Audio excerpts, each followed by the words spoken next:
I returned to Boston on a sweltering summer afternoon, the suburban road leading to my parents' old house still shaded by maple trees just as it was in my childhood. In my hand was a bottle of red wine hastily bought in Manhattan, a small attempt to appear at ease though my heart felt heavy. This year's family gathering was as noisy as ever, laughter mixing with the clinking of silverware against the long table draped in white linen. I sat at the corner, forcing a smile, but a sense of isolation wrapped around me. In the middle of the toast, my sister Vanessa, adjusting her neat brown hair, calmly announced as if she were a lawyer standing in court. Starting next month, the rent for your apartment will rise to $8,600. The whole room erupted in laughter. My parents joined in, my mother's voice cutting sharply. You're grown now, you have to pay the market rate. You can't keep freeloading off your sister forever. I stayed silent, lifting the glass of wine to my lips, the bitter taste brushing my tongue but leaving behind the sweetness of a secret they had no idea about. That very building, the one I had been living in all these years, had already been under my name for months, registered through a company I quietly created. If you have ever felt belittled within your own family, do you think you would be strong enough to stand up and protect your worth? And where are you watching this story from? Let me know in the comments. Hi, my name is Emily Hart, 32 years old, and at times I feel as if my entire life has been nothing more than the faint shadow of my sister. From a very young age, I grew accustomed to being compared, and in everyone's eyes, those comparisons always seemed to work against me. Vanessa, 3 years older, was constantly praised as the shining star of the family. She excelled at school, spoke with ease, was adored by friends, and most importantly, she knew how to make our parents proud. As for me, even back in elementary school, I was branded the tag-along, the little sister who could never be talented enough to leave her own mark. I still remember vividly the family dinners when we gathered around the long oak table in the bright kitchen. A platter of roasted meat sat in the center, its aroma filling the room, yet the taste remains bland in my memory because it was always accompanied by the heavy weight of repeated questions. My mother often turned to me with a look half pity, half reproach, asking, "When will you ever be as stable as your sister?" I was 14, my hair tied hastily, my hands still stained with paint from art class, barely able to swallow a bite of mashed potatoes, before being thrust into yet another comparison. Across the table, Vanessa smiled confidently, boasting about the science project she had just won an award for. My father immediately nodded with pride. "My daughter truly has a bright future," he said. I wanted to share that I had just finished a painting my teacher had praised, but my voice was drowned out by the applause directed at her. My father gave me a quick glance and dismissed me with a short remark. "Painting won't get you anywhere, focus on your studies." My throat tightened, and suddenly the mashed potatoes turned bitter on my tongue. My high school years were no better. I applied to join the architectural modeling team, excited to present my idea of designing a small community garden for the neighborhood. But when I mentioned it at dinner, my father cut me off. "That doesn't sound practical at all. Look at Vanessa. She's about to join the debate team. Someday she might even become a lawyer." I lowered my head, disappointment weighing heavy in my chest. Every time I tried to kindle a spark of my own, my family quickly extinguished it by shining the spotlight back on my sister. I became the one behind the curtain, watching her step onto the stage, waving confidently at the admiring audience, while I silently cleaned up backstage. Yet, among all my relatives, there was one person who truly saw me, my grandmother Ruth. She lived in Brooklyn, in an old brownstone with a wooden spiral staircase and tall windows that caught the afternoon light. Every Sunday, I would take the train from Boston just to sit with her. In the living room, where the faint scent of chamomile tea mixed with aged wood, we spent hours talking about the smallest things. She listened as I shared my dream of becoming an architect, of creating spaces not just to live in but to heal in. She never mocked or dismissed me. Instead, she leaned closer, her eyes glowing with pride. "You don't need to be like anyone else," she said. "You just need the courage to write your own story." On summer afternoons, when sunlight filtered through the lace curtains, Grandma Ruth and I would go through the financial papers she had carefully kept in an old wooden box. She would have me read each certificate, patiently explaining how a house could become a legacy and how wise investments could protect a family for generations. I was only 16, but that feeling of being trusted made me grow in ways no praise from my parents ever could. Grandma taught me that true value does not come from being compared to someone else, but from whether you have the courage to see yourself clearly and walk on your own 2 feet. I remember once crying as I told her how invisible I felt in the family. She gently smoothed my hair and, in that warm, low voice, said, "Emily, you are the child who observes most closely, because you know what it is to be forgotten. And sometimes the ones who are least noticed are the ones who understand best how to build and support others. Never underestimate that power." Sitting beside her, listening to the pendulum clock ticking steadily in the quiet room, I felt for the first time that I had a place. Those memories became a source of comfort throughout my adolescence. While at home, I was dismissed as someone extra. In Brooklyn, I was heard and believed in. I carried her words into every small decision, choosing architecture as a path, facing failures with steadiness, and perhaps because of that quiet support. Years later, when opportunity arrived, I found the courage to rewrite my own story, a story that no one but me could decide.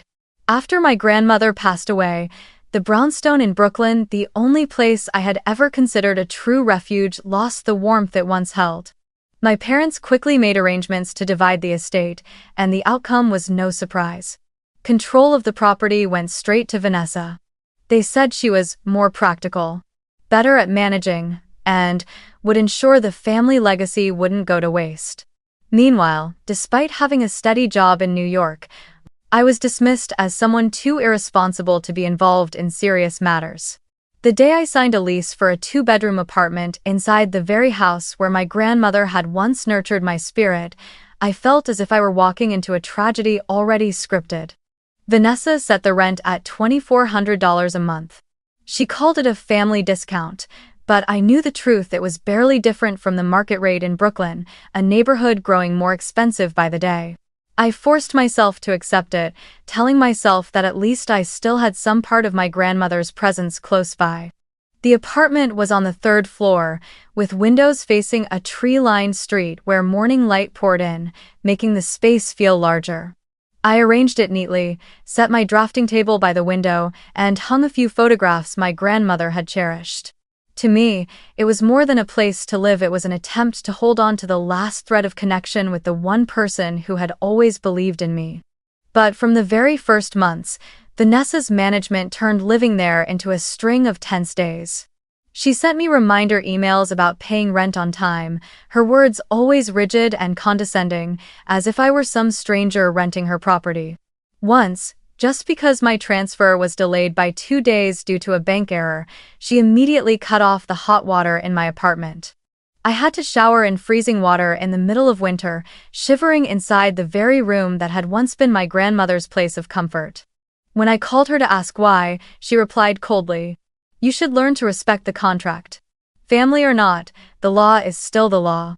I wanted to scream back and ask what law allowed her to treat her own sister this way, but in the end, I just hung up in silence. Even the smallest repair requests became excuses for her to force me to cover the costs myself. One time, the kitchen pipe started leaking, and I reported it to her, thinking that as the property manager it was her responsibility. But Vanessa responded with a long email, citing clauses about basic maintenance falling under tenant obligations, and insisted I pay for the plumber out of my own pocket. As I sat reading those cold, lifeless words, it felt like she was no longer the sister who once played with me in our childhood, but a stranger willing to turn everything into a transaction for profit. Every month, when I transferred the rent money to my sister's account, a bitter taste crept into my heart. I wasn't just paying for a roof over my head, I was paying my own sister for permission to stay in the very place that had once been filled with my grandmother's love. On late nights, sitting alone at my drafting table, I would hear her gentle voice in memory. "You don't need to be like anyone else. You just need the courage to write your own story." I closed my eyes and asked myself if I truly had that courage, when even holding on to the smallest measure of respect from my family had become a battle. I knew I could file complaints or take legal action, but I chose endurance. Not because I was weak, but because I had decided to take a different path. I understood that arguing with Vanessa would only drag me deeper into the cycle she wanted to prove me dependent and powerless. Instead, I quietly prepared for the future. I cut down on expenses, saved every bit of income from my architecture work, and at the same time built up a small interior design company I managed on the side. I accepted extra projects after hours, working late into the night, with the light in my apartment often burning until 3 or 4 in the morning. They thought I was being cornered, but in reality, I was quietly gathering strength, waiting for the day I would break free. Living under Vanessa's management was like living in a gilded cage.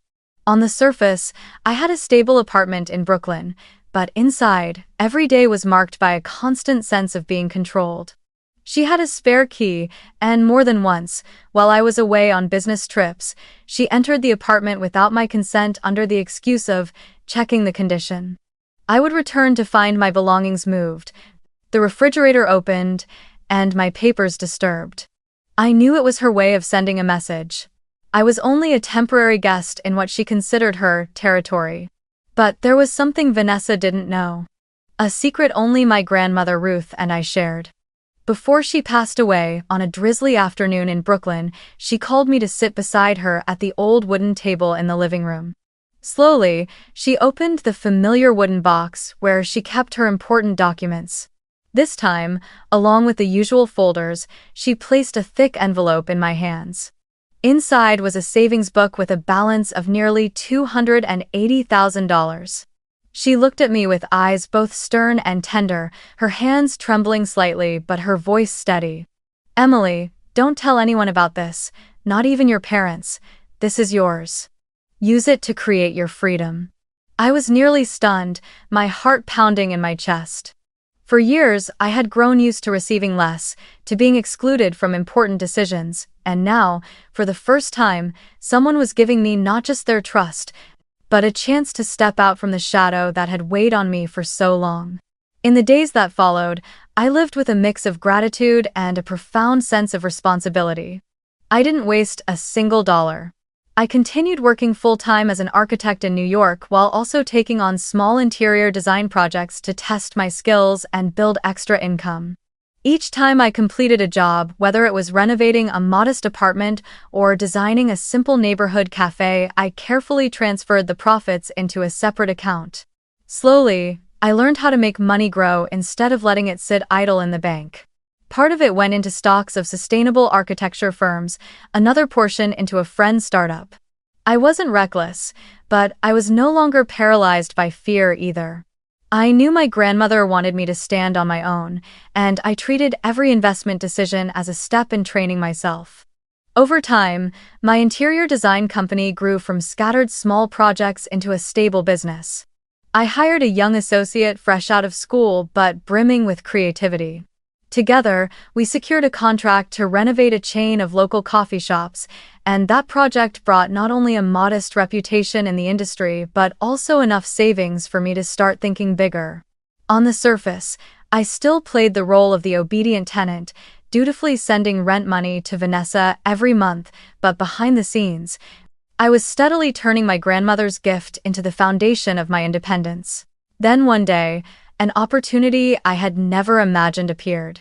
A real estate firm announced that my parents were planning to sell the brownstone to free up funds for their retirement and new investments. The news didn't come to me through family, but through a contact in the industry. For a moment, I was stunned. That house, the place where I carried so many memories of my grandmother, was about to be traded away for numbers on a ledger. I asked myself, if Grandma were still alive, would she agree? The answer inside me was crystal clear: no. I knew this was the moment to turn her words into action. I reached out to a lawyer, an old friend of my grandmother's with whom I had stayed in touch. He advised me to establish a limited liability company, an LLC, to quietly purchase the building without drawing attention. I spent many nights weighing every risk, thinking carefully about what this would mean. Finally, I signed the papers founding Hartwell LLC. The name was no accident. It was a blend of my family name, Hart, and the word well, a well of water, a symbol of patience, of quietly gathering strength to sustain an entire community. A few months later, through proper legal procedures and discreet transactions, Hartwell LLC officially became the owner of the entire brownstone. I paid my parents a fair amount, enough to satisfy them and keep them from asking too many questions. To them, it was just some anonymous investor acquiring the property. As for Vanessa, who was so sure she alone held the reins, she had no idea the real power had slipped from her grasp. She continued signing contracts, sending me reminder emails, still believing she ruled over the building like a little queen. I let her believe it. I wanted her to be comfortable on that imaginary throne, because nothing makes arrogance collapse faster than the truth revealed at the right moment. The irony was that from the day I officially became the owner, I felt lighter than ever when paying rent. Each check I wrote, each transfer I sent, I did so with a smile. Because I knew that money wasn't going anywhere, it was flowing right back into the very company I controlled. I was both the tenant and the landlord, and in that double game, I was the one holding the rules. I continued letting Vanessa manage the brownstone, using her as the perfect cover. I didn't rush to change anything, nor did I reveal a single clue. Quietly, I observed, keeping record of every controlling action, every self-important email she sent me. I never reacted, only saved everything in silence. I wanted to preserve it all for one decisive moment, the moment when truth would erupt, undeniable and irreversible. And while she kept believing I was the weak younger sister forced to bow under her authority, I grew more certain of what my grandmother had told me. That with enough courage, I could write my own story. And that story would begin with this very building. That reunion dinner felt like a courtroom in disguise, with Vanessa playing both judge and prosecutor while I became the accused, put on trial before the entire family. She didn't just rely on words, she had prepared an entire binder, thick with documents, colorful rent charts neatly bound inside. As the clinking of cutlery died down, Vanessa rose to her feet, adjusted her blazer, and spoke with a booming confidence. According to current market surveys, a two-bedroom apartment in Brooklyn averages $8,600 per month. Meanwhile, Emily only pays $2,400. That means she's pocketing nearly $6,000 each month, the money that rightfully belongs to this family. Murmurs spread across the table, a few relatives widening their eyes and nodding as if they had just heard convincing evidence. Vanessa opened her laptop and projected a rent chart onto the large screen in the living room, as if this were a presentation at a law firm. She continued, "I have been responsible for managing this building for years. I have not taken a single extra dollar from my sister, but clearly allowing her to pay such a low rate means I am sacrificing the family's interest to indulge her. Our family cannot keep tolerating this injustice." Her voice rose above the hum of the air conditioning, each word hammered home like a nail into the listeners' minds. A round of applause broke out from the relatives. My uncle, who loved numbers, praised her. "Vanessa is right, fairness must be clear. It shows she is responsible and willing to speak the truth." The clapping continued, a unanimous chorus of agreement. In everyone's eyes, Vanessa was not only the successful elder sister, but also the fair one who sacrifices for the family. And I, sitting silently at the head of the table, was cast as greedy and ungrateful, exploiting my sister's kindness.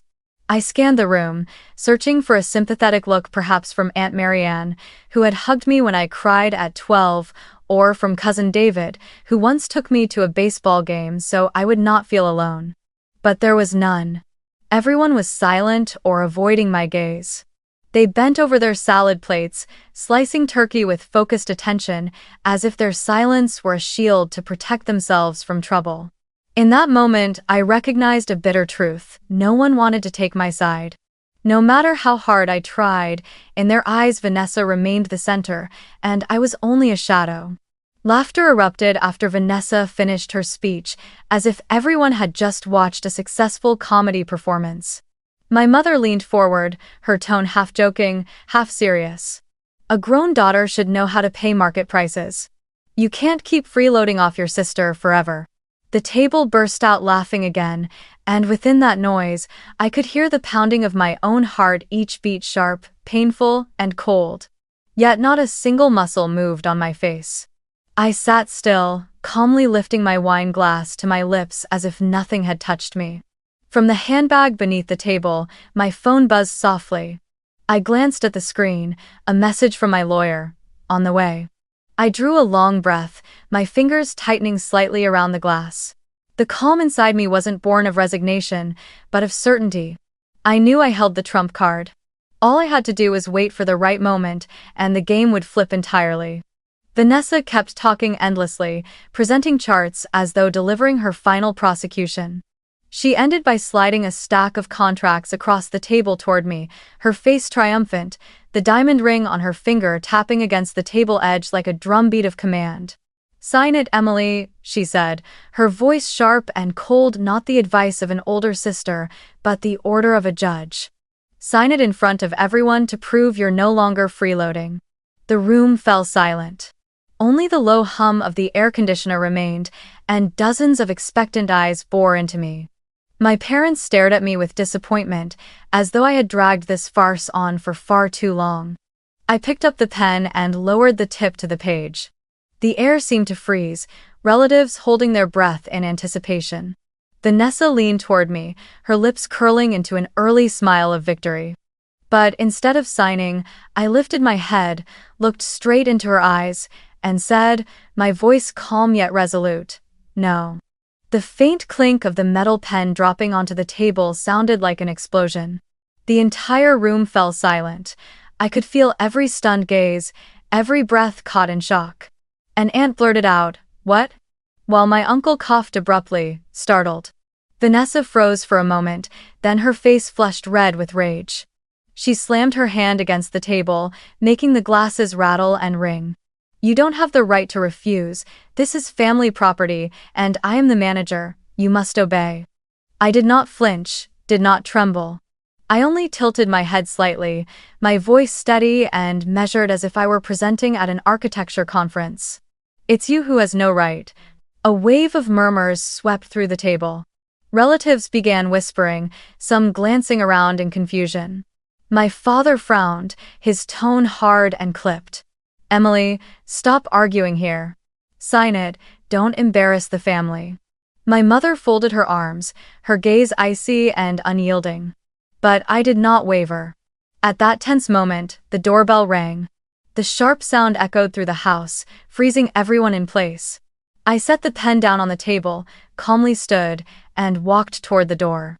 My high heels tapped steadily against the wooden floor, each step reverberating in the heavy silence. When I opened the door, a man in a dark blue suit stepped in, carrying a heavy leather briefcase.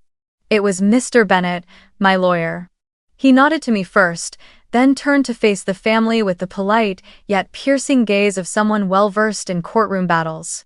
"Sorry to interrupt," he said, his voice clear and confident. "I was invited here to clarify a few matters regarding the ownership of the building where Miss Emily currently resides." The room erupted in shock. Vanessa shot to her feet, her voice cracking. "Ownership? Who are you to interfere in this?" But before she could take another step, Mr. Bennett placed his briefcase on the table, opened it, and drew out a thick stack of documents, each neatly clipped and labeled with colored tabs. He calmly spread them out right beside Vanessa's contracts. I returned to my seat, folded my arms across my chest. Vanessa glared at me, her eyes burning with fury and a flicker of fear. "Emily, what are you doing?" she demanded through clenched teeth. I didn't answer right away. Instead, I took a slow sip of the wine left in my glass, then said softly, "I'm not doing anything, just laying out the truth." Mr. Bennett did not rush. Every movement was deliberate, steady, as though he was well accustomed to commanding the attention of an entire room. He drew out the carefully prepared files, flipping each page before placing them neatly on the long table. "This is the certificate of ownership from the New York Land Registry, Fully notarized, he said, his voice carrying through the silent room. The legal owner is Hartwell LLC, a company established by Emily Hart 3 years ago. A wave of murmurs rippled across the room. Relatives glanced at one another, some leaning in to study the bright red seals stamped on the copies of the documents. One by one, Mr. Bennett laid out more evidence: annual tax filings, wire transfers for the purchase, maintenance contracts. Everything was undeniable. As I looked at each document, a rush of emotions rose inside me, relief laced with bitterness. For 3 years, I had quietly shouldered the burden, paying every tax, guarding this secret, so that today the truth could be placed on the table before the very people who had once branded me a freeloader. Vanessa staggered back, as if struck in the chest. Her voice cracked as she stammered.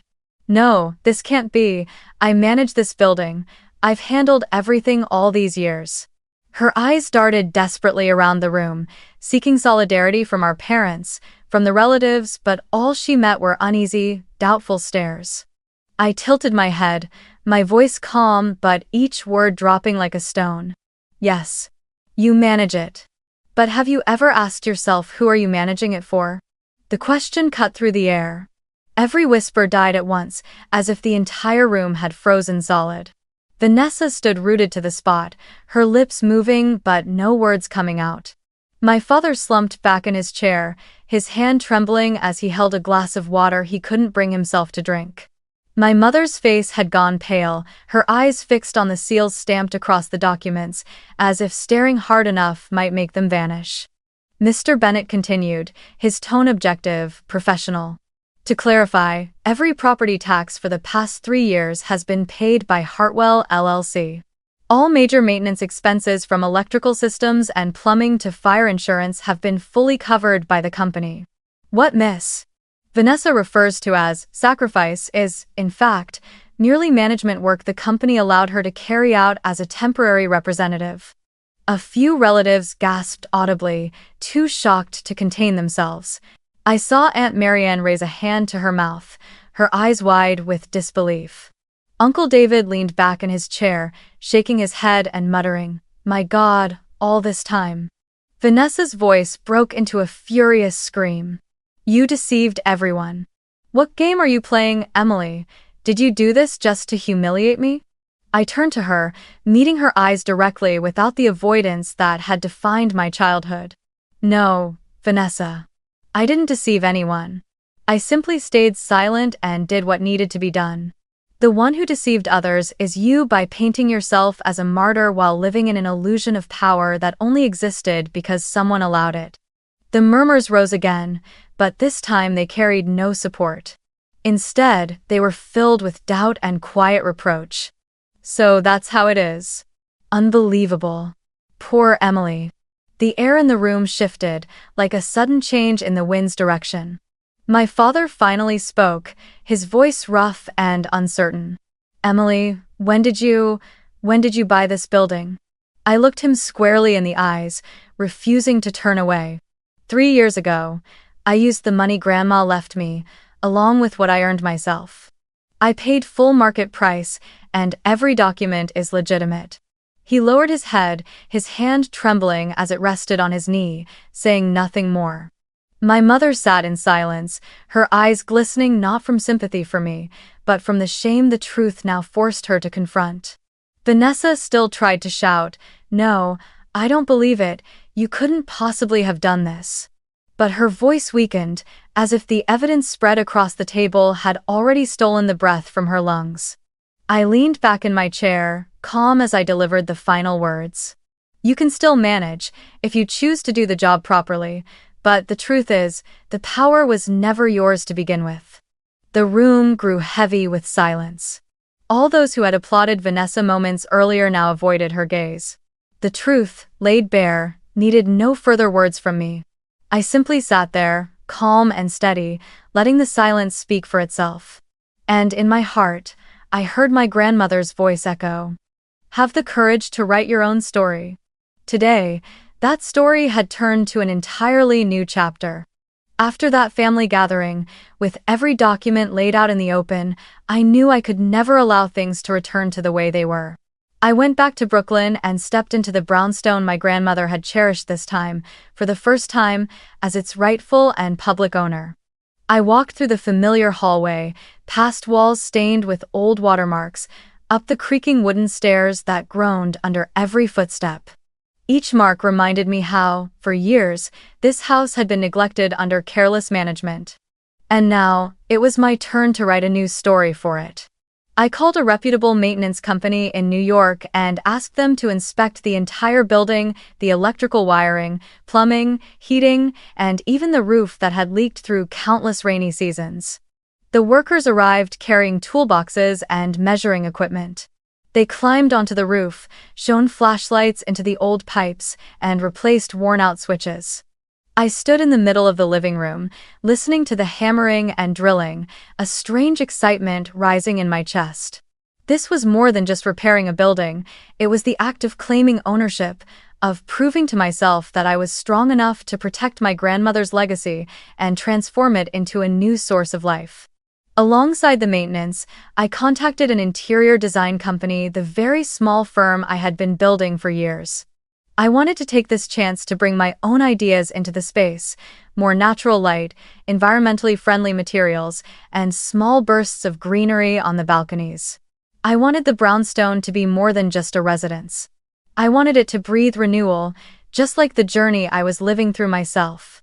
When the first apartment was finally renovated, I listed it at market price. Within 2 weeks, a young artist couple signed the lease. They looked around at the sunlit room and exclaimed, "It's hard to believe this was once such an old, neglected building." I smiled, pride swelling inside me. The next apartments were rented just as quickly, and with each contract I signed, I felt as if I were laying down another solid brick in the foundation of my independence. With Vanessa, I had no intention of evicting her right away. I knew doing so would only create more noise and give her an excuse to keep playing the victim.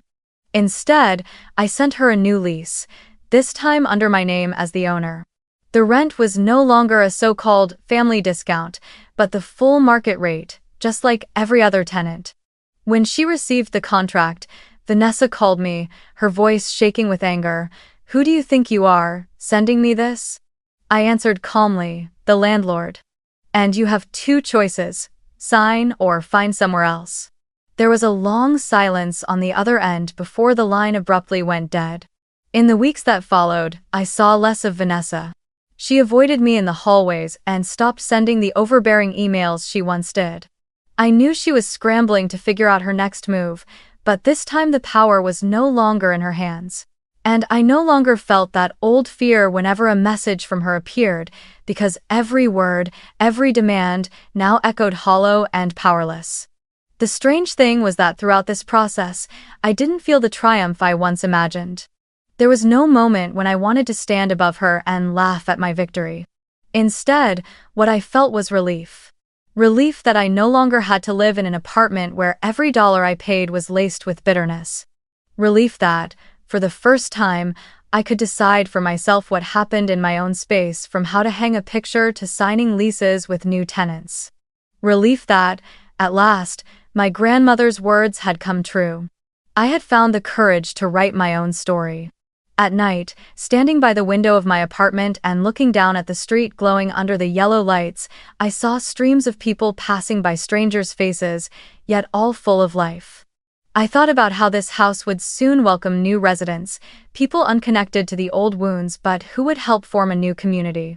In my memory, I saw my grandmother smiling, her kind eyes watching over me from somewhere unseen. I also began setting new boundaries, not just with Vanessa but with my parents as well. I no longer allowed them to pull me into arguments about family bonds or duty.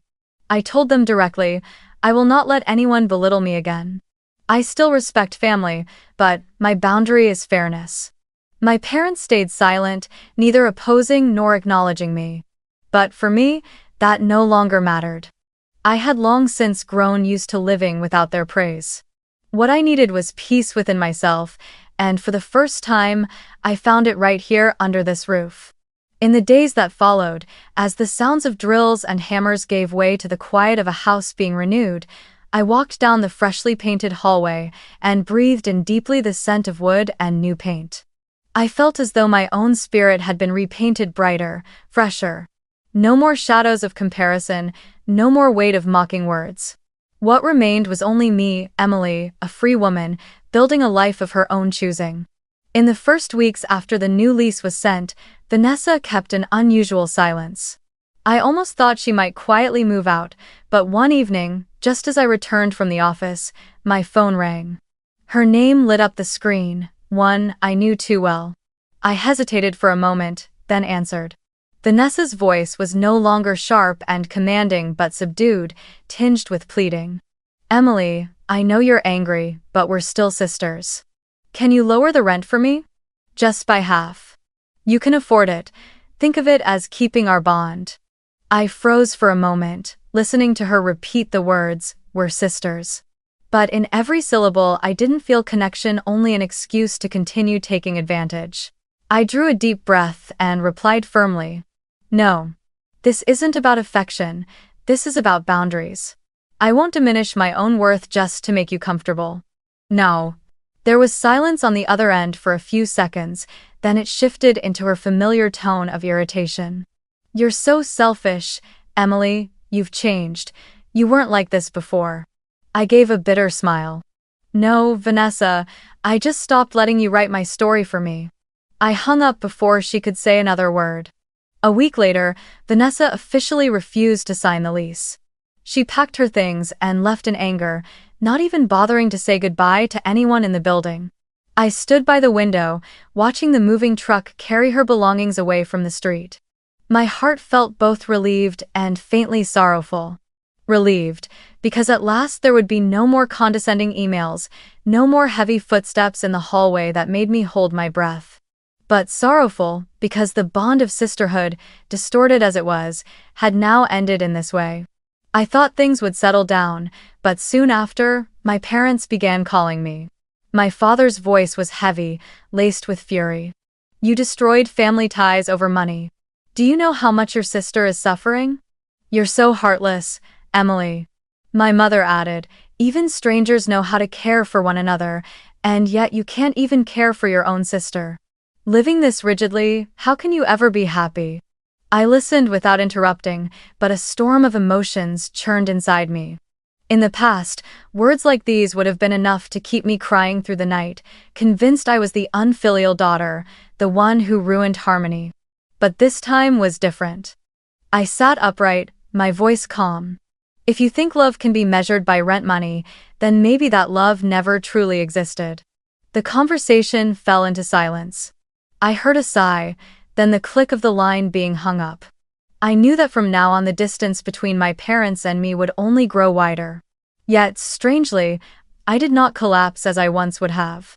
I felt steadier inside, as if at last I had learned to stand without needing their approval. In the days that followed, relatives began to gossip. Some called me half reproachful, half sympathetic. Others sent messages. After all, you are sisters, you should give a little. But there were also a few who whispered privately, Emily, you did the right thing. Vanessa has long treated you with contempt. I no longer bothered to prove whether I was right or wrong. I understood that the issue was never really about money. The problem was that for many years I had been treated as invisible, demeaned to the point that all my worth was denied. And when I stood up to defend myself, they could not accept it. At night, after work, I often sat on the building's stoop. Wind rustled through the trees, and the streetlights cast a glow against the old brownstone walls that were slowly being renewed. I thought about family, about the growing distance. Of course it still hurt. Deep down, I had once longed to be seen and loved. But now I knew I was no longer bound by that need. I had a choice, to choose dignity over cheap approval. The brownstone stood silently, like a witness. 3 years ago, it had been a burden, a symbol of oppression. Now it was the emblem of the freedom I had claimed with my own hands. And every time I walked through the clean hallways, inhaling the scent of fresh paint, I remembered my grandmother's words. Never underestimate your strength. I smiled to myself. Because at last, I understood that strength was not about revenge or proving myself superior. True strength was daring to live by my own worth, even when my own family turned their backs on me. One late autumn evening, as I returned from the office, the Brooklyn streets glowed under warm yellow lights. The air was crisp, maple leaves scattered across the sidewalks, painting a scene that made the heart grow heavy. I stopped at the stoop of the brownstone, adjusting the scarf around my neck. Just as I was about to step inside, I noticed a familiar figure standing near the corner wall. Vanessa. She wore a long black coat, her wavy brown hair falling loose, her face stripped of its usual pride and marked instead with exhaustion. Her eyes met mine, and she whispered, her voice hoarse as the wind, "You've changed." I stood still, looking straight into those eyes that for so many years had only gazed at me with disdain. This time, I felt no hatred, no longing for recognition, only a gentle release. I answered slowly, my voice calm but steady. "No, I just stopped letting you write my story." As the words left my lips, the hollow space in my chest felt as if it had finally been filled. Vanessa pressed her lips together, said nothing more, and turned away. Her figure grew smaller and smaller under the streetlights, and I knew that moment marked the end of all the power games, comparisons, and contempt she had once used to bind me. I sat down on the stoop, the same place where my grandmother had often sat with me on summer afternoons long ago. Looking up, I saw the brownstone rising tall in the soft yellow light, both old and renewed after its restoration. It was no longer just property, no longer just a victory in a family dispute. It had become a symbol of the journey I had traveled, from a child dismissed and overlooked to a woman who could stand firmly on her own.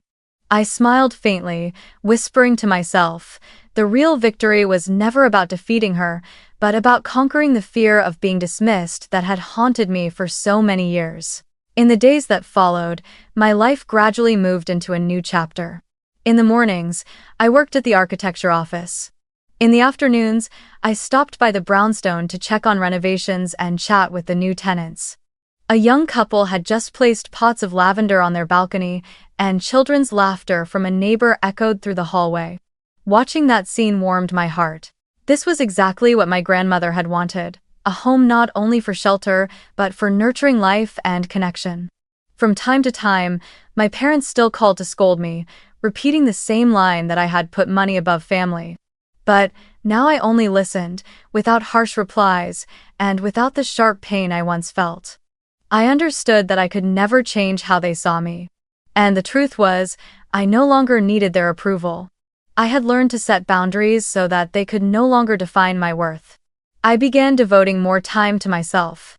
I signed up for a yoga class near my home, joined a book club every Saturday, and continued to grow my interior design business. The projects I took on were no longer just about making a living, but about the joy of creating.